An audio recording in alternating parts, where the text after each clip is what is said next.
Hey, hello, mission team member. Looking forward to connecting with you all in a few weeks in Costa Rica. Anyways, let's talk a little bit about your testimony. Everybody has one. No one can refute it because it's yours.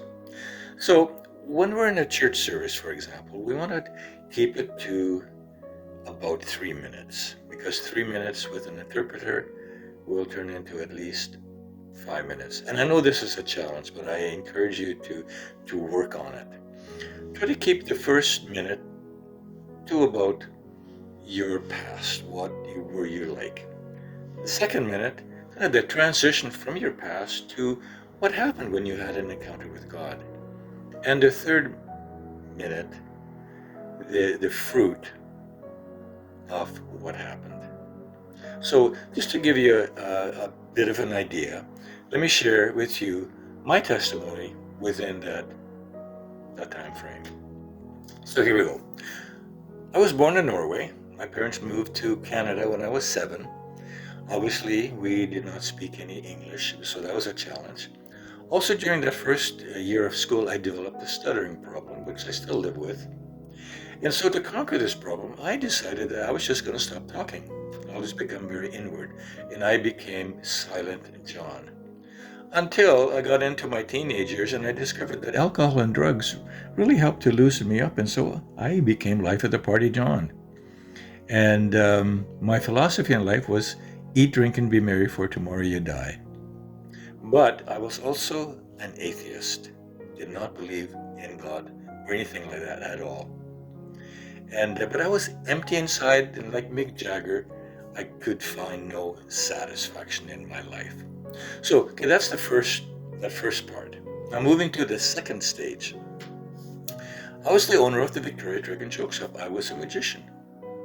But I believe that God looked into my heart and he saw that, hey, I can work with this guy.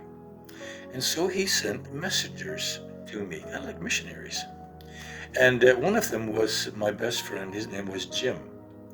And he shared his testimony with me one night. He said, John, I've had an encounter with God this week, and it's really impacted my life. So his testimony caused me to seek the Lord. I got up the next morning and I started to think about what he had said, and I started to ponder. And so I said my first prayer. I said, God, if there really is a God, I want to find out for myself. So I'm going to seek you with all my heart. And so right away, this question came to me, and it was like, John, are you here by accident or creation? This really started me to think, and for the next 3 months, I really sought the Lord and whether there really was a creator. And so I got to the place where I realized that I needed to change my life, that I was an unhappy camper. And I got on my knees, and it was like a poker game where I took all the chips of my life and I said, I'm all in. And so that's that transition part of my testimony.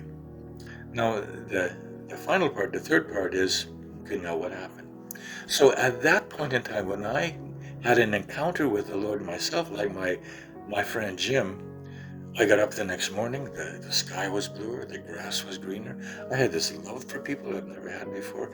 I started reading the Bible and it became alive to me.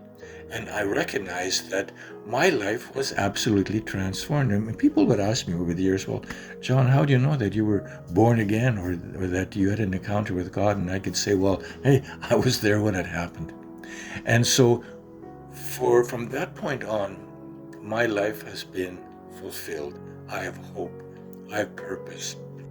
I know who I am because I know whose I am. I know that I'm a child of God and that He is with me, and that if He is for me, who can be against me?